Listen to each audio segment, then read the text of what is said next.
Hello, magandang hapon sa inyong lahat. So may mga pinapa-react sa akin. Shoutouts kay Sir Chris Ellis, no. Pinapa-react niya sa akin yung mga sinasabi ni Doc Samaniego sa Muslim. Kaya lang nung pinanood ko, parang masyadong komplikado eh. Marami akong bagay kasi na hindi nalalaman eh. Pero yung kung akong tatanungin mo, no, may part kasi na sinabi si Doc Samaniego na ganito. Yung parang ini-stereotype niya na pag Muslim ay manggugulo. Lagi ko sinasabi, hindi lahat ng Muslim pero laging kayo ang involved. Mga Muslim pag may gulo sa mundo. Pag may terrorism, may bombahan, hindi lahat ng Muslim pero laging Muslim ang involved.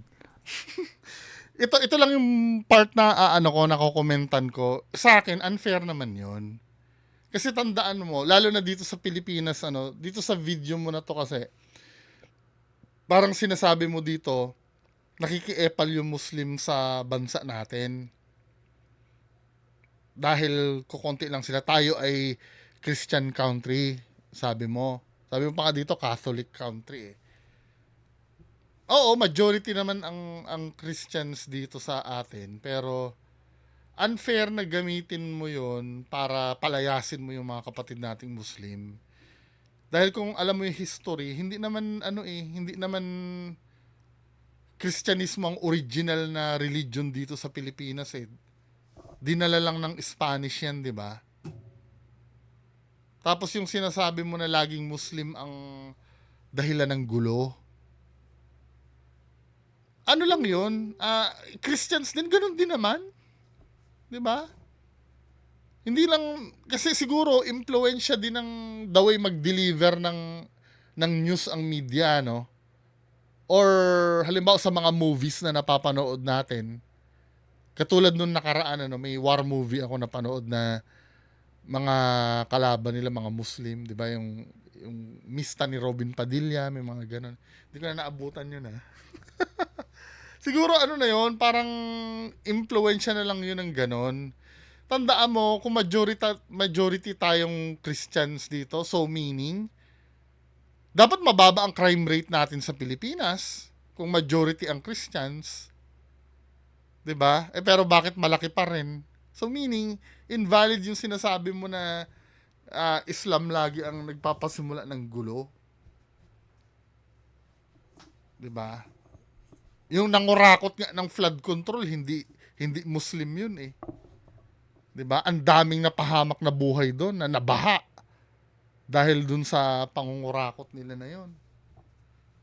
Hindi Muslim yun ha. Marami pang yung mga napapanood mo sa news na barilan, dahil sa gitgitan lamang.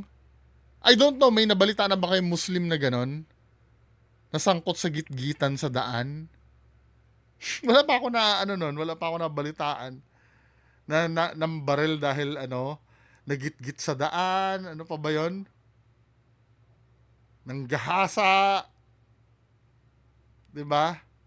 Parang meron man bihirang-bihira akong makapanood ng balita na ganun. Nakawan, tulak ng droga, may Muslim na bang na nasangkot sa tulak ng droga?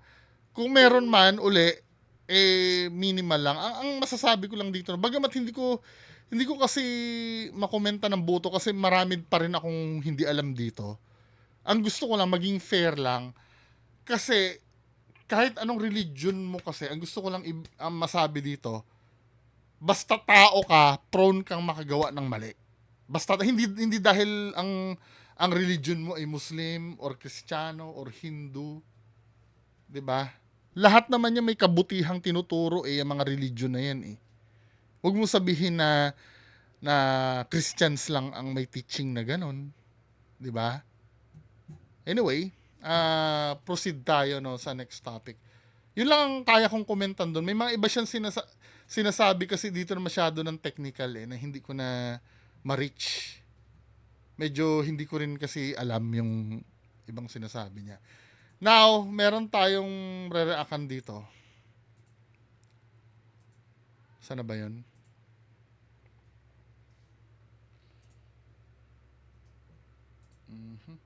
Ito.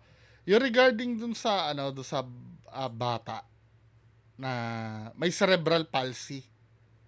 Ni-research ko naman ito eh. Ito ay anak niya ito. No? Now, may mga nagsasabi na nadaanan ko na to sa newsfeed eh, kaya lang hindi ko siya pinanood, pero alam ko itong video na to. So panoorin nga natin to mga men. Parang may ibang nagsasabi na parang hindi daw magandang panoorin. No. Gabi na. Bye-bye. Sige na, gabi na, daddy. Ha? Gabi na. Love you. Love kita. No. Yakap ako. Yakap ako. Yakap. Ay!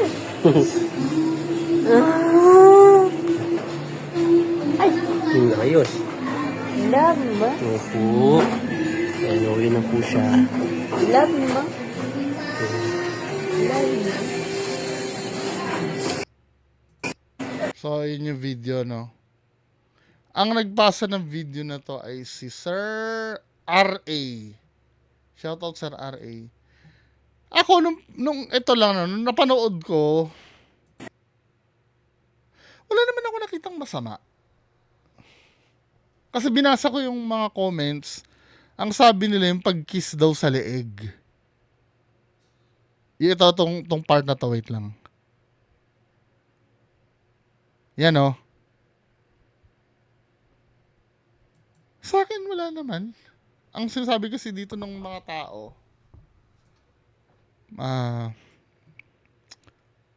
wala naman sinasabi si Yana na mahal ka niya, panay naman ang halik mo, parang hindi po maganda. Dalaga na kasi si Yana. 'Di ba? O may nagtatanggol naman. Sa akin, actually hindi special ang pagkakaroon ng cerebral palsy, 'di ba? Ano siya eh, parang involuntary movement eh. Pero kung, hindi, sabihin na natin special nga lalo na kung special, parang wala akong nakikita. Wala na akong nakikitang kamanyakan dun sa ama. Pero ayokong ayokong i-dismiss naman yung feelings nung iba na na hindi maganda tingnan para sa kanila. Kasi sarili nilang opinion yun eh. Pero kung wala naman, feeling ko nga baby yung dala-dala niya yung the way siya mag-kiss eh. Alam ako, nakakita na ako ng kiss na manyak. Yung may kagat-labi pa na. Yung di ba? Pero ito wala min eh. Baby yung dala niya kasi. Now, dun sa mga nagsasabi na na hindi maganda tingnan, nagigets ko naman kayo. O nga, dalaga na kasi ito eh. Pero sometimes kasi, baka mamaya kasi, nakasanayan na yan ng tatay niya na lagi siyang kinakarga. Diba? Tapos same pa rin naman yung manner ng response nung anak niya. Diba? Eh, ako, kaya ko na maintindihin yun.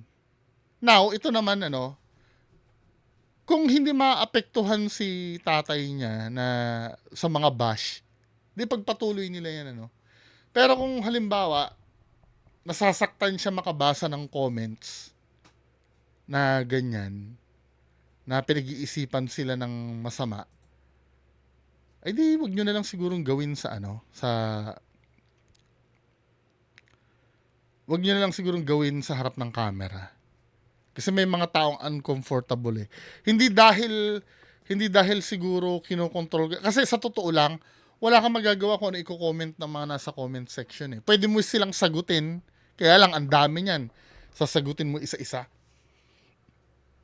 Hindi mo masasagot isa-isa yan. Hindi mo may explain, kaya lang ikaw nang gumawa ng way para hindi na maging issue yan. 'Di ba? Ako, kakampi mo ko na wala namang kaso sa akin. Kaya lang syempre yung mga nagko-comment, hindi naman natin hawak ang isip ng mga yan. At itong post mo naka-public ito. 'Di ba? Kahit ako, dito sa akin, sa yung comment section ko, naka-open, no? Pwede ako mag-type ng kahit na ano. Di ba? Ganyan kasi sa social media eh. Ngayon, kung ayaw na lang sigurong makarinig or makabasa ng hindi magandang comment, eh, iwasan na lang natin siguro mag-post ng ganito. Now, kung okay lang sa'yo, ano, walang problema kung ano, basta alam mo sa sarili mo na yung ginagawa mo ay walang mali siya, go ahead, post ka lang. Diba? Kaya lang, iniisip ko, kasi hindi naman special ang pag-iisip na itong anak mo eh. May cerebral palsy lang siya. Baka mali mo, nagbabasa ng comment yan, makita pa ng anak mo yung comments, eh, baka ma-stress pa yung anak mo, di ba? Kaya sometimes, no, sa akin, halimbawa kung nabubuhay ka man sa social media, mas maganda na magtira ka ng para sa sarili mo. Hindi lahat ng buhay mo ay ibibigay mo sa mga tao. Katulad ko, no, yung personal kong buhay, nagmaskara ako yung sarili kong pangalan. Akin yun, nagagamit ko yun sa personal na lakad ko eh. Pero pag nakaharap ako sa inyo, ako si Bungo. Ako ito. Ito na yung mukha ko, may maskara na ako. Ito na talaga ako. O sometimes ito, di ba? Itong maskara na ito si Bungo na pinapanood nyo. Yun lang, no. At kayo naman mga irespeto nyo sana yon kung may gustong ayaw ipakita. Now, kung pinapakita ko naman lahat, wala na ibang sisisihin kundi ako kung may ibang magsalita sa akin, di ba? Na kung ano-ano. Kasi sa totoo lang, men, may mga bagay lang kasi talaga dapat na ilalabas mo sa social media eh. Hindi yung buong buhay mo. Ang problema, ito pa isang problema. Baka mamaya kasi, yung anak mo na yun ang pinagkakakitaan mo sa social media. Kaya naman, obligadong ipakita mo yan para makahagilap ka ng simpatsya. Hindi rin maganda. Diba? Kung mahal mo ang anak mo at ayaw mo na masaktan, hindi mo nagagawin siguro yung ganyang bagay.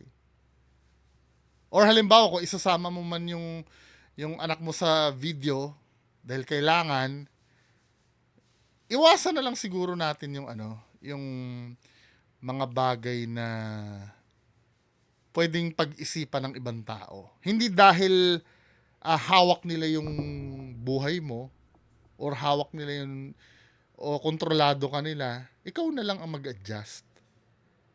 Kasi katulad sinabi ko kanina, hindi mo na makontrol lahat ng isipan ng tao eh. Kung isipin ng sa ilang ba nanood sa'yo? 500,000? Just sa 500,000 na yan, hindi mo naman masisisi kung may 100,000 dyan na tingin manyakis ka eh. Hindi mo kasi makokontrol yung isip ng tao eh. Ikaw ang makokontrol mo lang kung ano yung ilalabas mo para hindi nila pag-isipan. Yun lang naman. Pero kung tatanungin nyo ako, malaswa ba yun? Wala akong nakikitang kalaswaan. Yun lang. So yun lang pag-uusapan natin. Magandang hapon sa inyo lahat. Bye-bye.